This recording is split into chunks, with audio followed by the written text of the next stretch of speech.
Today, we are going to talk about one of the most alarming and dangerous developments in global politics, the growing conflict between Iran, Israel, and the United States, and how Iran is strategically using its influence over Muslim nations and regional groups to put pressure on its rivals. This situation has not just regional implications, but global consequences as tensions keep escalating into what could potentially become a larger and more destructive war. Iran has for decades positioned itself as a leading power in the Middle East, not just militarily, but also ideologically, using its Islamic revolution as a tool to spread influence across the Muslim world. This strategy has enabled Iran to build alliances with several state and non-state actors that can be mobilized during times of conflict. Groups such as Hezbollah in Lebanon, the Houthis in Yemen, and multiple militias in Iraq and Syria have openly declared their loyalty to Tehran, or at least align themselves with Iranian objectives. These groups act as Iran's extended arm of power, capable of carrying out attacks without Iran needing to directly engage with the United States or Israel. The reason Iran is turning to this proxy strategy is simple: direct confrontation with either the United States or Israel comes with extremely high risks. Israel is a nuclear-armed nation with advanced defense systems like the Iron Dome, David's Sling, and Arrow systems. The United States remains the most powerful military force in the world, with the ability to project its power across continents. Iran knows that a head-on war could lead to devastating consequences at home, including the destruction of its infrastructure, military bases, and potentially even its political system. That is why Iran uses indirect pressure through allied groups and sympathetic governments. In recent years, Iran's influence has expanded dramatically. In Iraq, after the U.S. invasion, toppled Saddam Hussein, Iranian-backed militias gained power, and today they play a major role in both politics and security. In Syria, Iran supported the Assad regime throughout the civil war, sending weapons advisors and even fighters from Hezbollah and other militias. This not only saved Assad, but also cemented Iran's foothold near Israel's borders. In Lebanon, Hezbollah acts as both a political party and an armed group holding thousands of missiles aimed at Israel, making it one of Iran's strongest deterrents. The Houthis in Yemen represent another major extension of Iranian influence. Despite being geographically distant from Israel, their attacks on Saudi Arabia and threats toward U.S. forces in the Gulf directly serve Iran's broader objective of weakening pro-American states in the region, with drones and missiles supplied or inspired by Iranian technology. The Houthis have repeatedly demonstrated the ability to destabilize Gulf states and disrupt oil markets. All of these connections matter because when tensions rise between Iran and Israel, or between Iran and the U.S., these groups become active. We have already seen this whenever Israel strikes Iranian targets in Syria. Hezbollah increases its rhetoric and sometimes even fires rockets across the border. When the U.S. carried out the assassination of General Qasem Soleimani in 2020, Iraqi militias launched attacks on American bases. These groups are like chess pieces moved by Tehran to remind Washington and Tel Aviv that any strike against Iran will not go unanswered. What makes this situation more dangerous today is the possibility of coordinated actions. Imagine Hezbollah launching thousands of rockets from Lebanon, while at the same time militias in Iraq and Syria target U.S. forces, and the Houthis strike American warships or oil facilities. This kind of multi-front war would overwhelm Israel's defense systems, strain U.S. capabilities in the region, and create chaos in global energy markets. Iran understands this and uses it as a form of deterrence, but the risk is that miscalculation could push everyone into a full-scale war.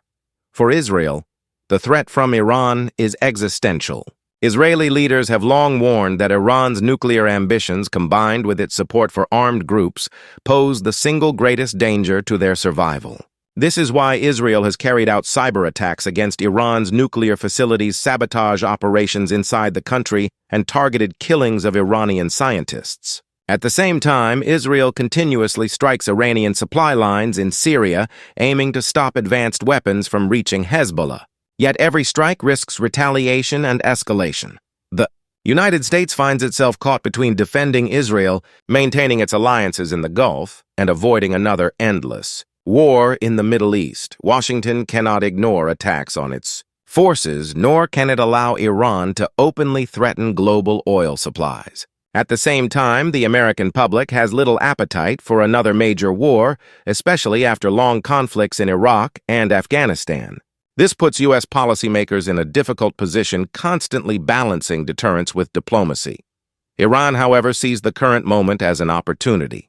With global focus divided between other conflicts and with U.S. domestic politics increasingly polarized, Tehran may believe Washington is less likely to launch a major military campaign. By mobilizing its allies, Iran can increase pressure on Israel and U.S. interests without directly crossing red lines. The more chaos Iran's allies create, the more it benefits Tehran's position as a regional power broker. But this strategy is not without risks for Iran itself. Every proxy attack increases the chance of a major retaliation. If Hezbollah launches an all-out war against Israel, the devastation in Lebanon would be enormous and could even turn Lebanese public opinion against Iran. If the Houthis continue targeting Gulf states, it could push Arab nations closer to Israel in terms of security cooperation, something Tehran strongly opposes. And if Iran's involvement in attacks against U.S. interests becomes too obvious, it could trigger direct strikes against Iranian soil. The international community is watching this with growing concern. The United Nations, European Union, and even Russia and China recognize that a large-scale war in the Middle East would destabilize global markets and risk drawing in multiple powers. Oil prices would spike, refugee flows would increase, and terrorism could spread even further. That is why some countries continue urging negotiations to limit Iran's nuclear program and reduce tensions, but progress remains limited. What is particularly alarming is the growing sense that escalation is becoming inevitable. Israel insists it will never allow Iran to develop nuclear weapons and has repeatedly stated that it will act alone if necessary. Iran, meanwhile, insists it has the right to nuclear technology and continues enriching uranium at high levels. Add to this the increasing frequency of attacks by Iranian-backed groups, and the region looks like it is moving toward a tipping point. If war does break out, it is not just Israel and Iran that will suffer. American troops across the Middle East would come under fire, U.S. bases in Iraq, Syria, and the Gulf could be attacked, and shipping in the Strait of Hormuz could be disrupted. This would impact not just the region, but the entire world's economy, as oil and gas exports from the Gulf remain vital to global supply chains. The ripple effects would be felt from Europe to Asia to North America.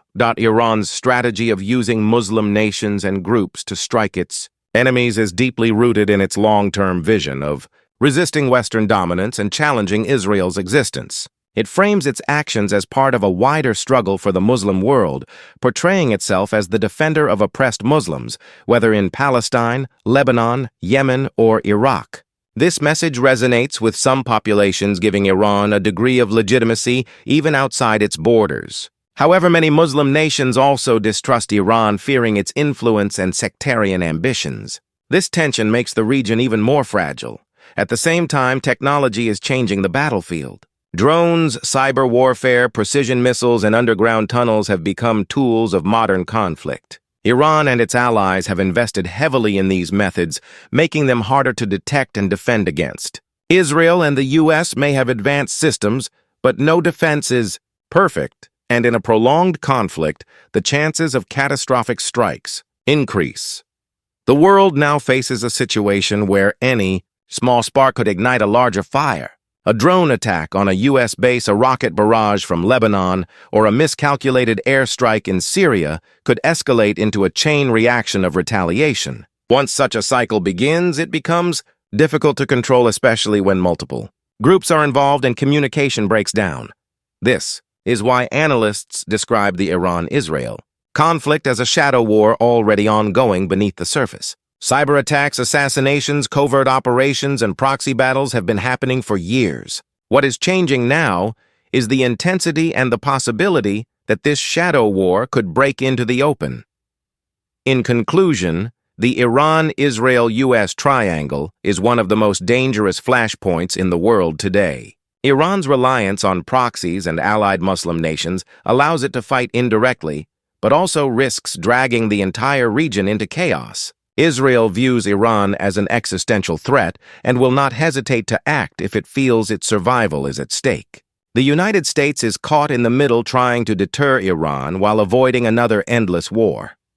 The coming months will be critical as every strike, counterstrike, and political decision adds fuel to the fire. The question is whether diplomacy can pull the region back from the brink, or whether the Middle East is heading toward another devastating war that could reshape global politics for decades. What is certain is that the situation is not just about Israel.